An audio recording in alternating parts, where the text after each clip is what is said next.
Alex, I spent most of my 30s convinced that ergonomics was just a word people used when they didn't want to work hard. I figured if a lathe weighed 600 pounds, you just recruited three guys, promised them a six-pack, and hope nobody heard a pop in their lower back. Haha. The three guy and a six-pack method. It's a classic of the genre, usually followed by the one guy on the couch with a heating pad weak. Exactly. Ask me how I know. I have a disc between L4 and L5 that currently identifies as a pancake because I tried to walk a 14-inch bandsaw across a concrete floor solo. Here's the thing. Nobody tells you.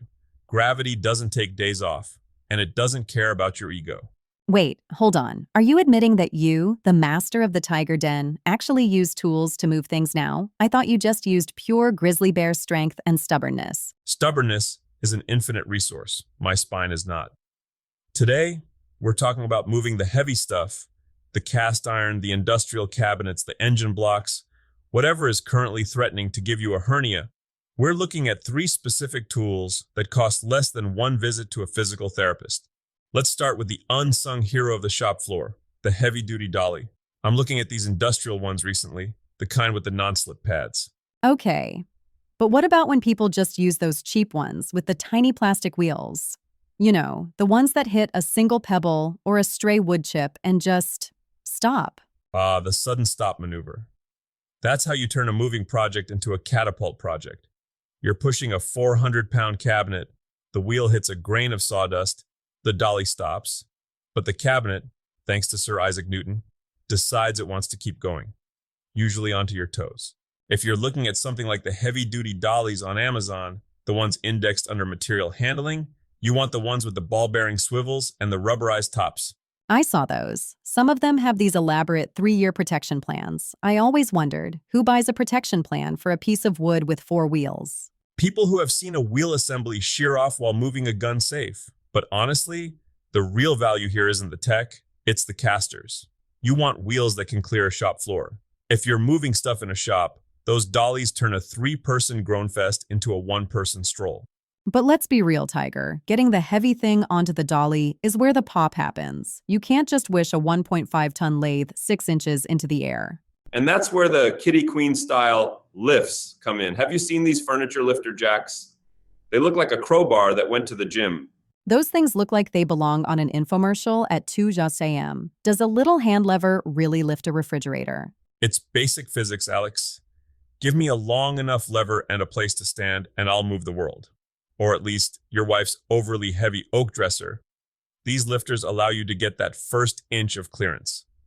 That's all you need to slide the dolly under. So the workflow is, pry it up with the lever, kick the dolly under with your foot, and try not to lose a toe in the process. Try being the operative word.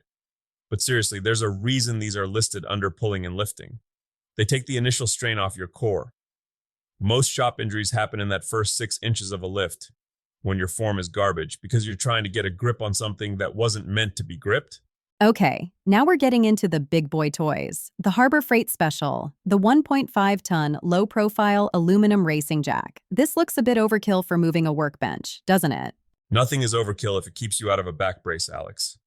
Let me tell you about the rapid pump system. Ask me how I know why it matters. How do you know? Because I once spent 20 minutes under a truck with a standard screw jack, turning it a 1/4 inch at a time while a puddle of transmission fluid slowly migrated toward my hair. This Pittsburgh jack, 3.5 pumps, and you're at full height. It's aircraft-grade aluminum. It's light enough to carry with one hand, but can lift 3,000 pounds. 3,000 pounds. That's essentially a small car, or your ego after a successful glue-up. Close.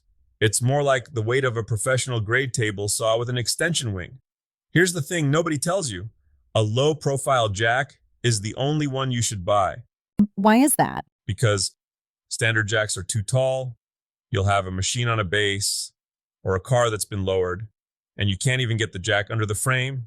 This one starts at about 3.5 inches. It's the difference between done in 5 minutes and spending an hour jacking up the jack so you can use the jack.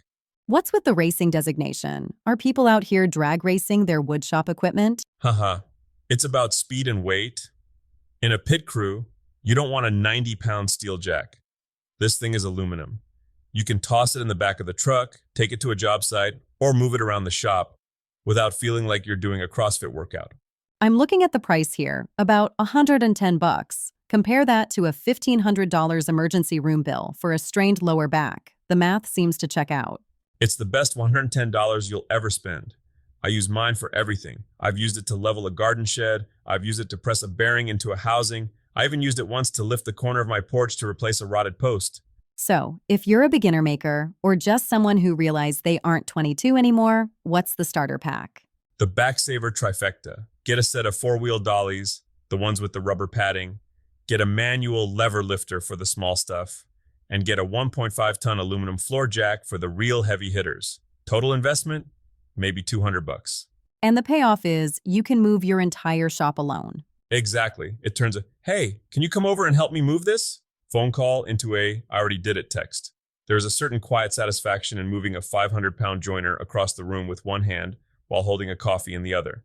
Speaking of which, there is definitely a wood shaving floating in your espresso. That's just fiber, Alex. Adds character. Here's the final thought for today.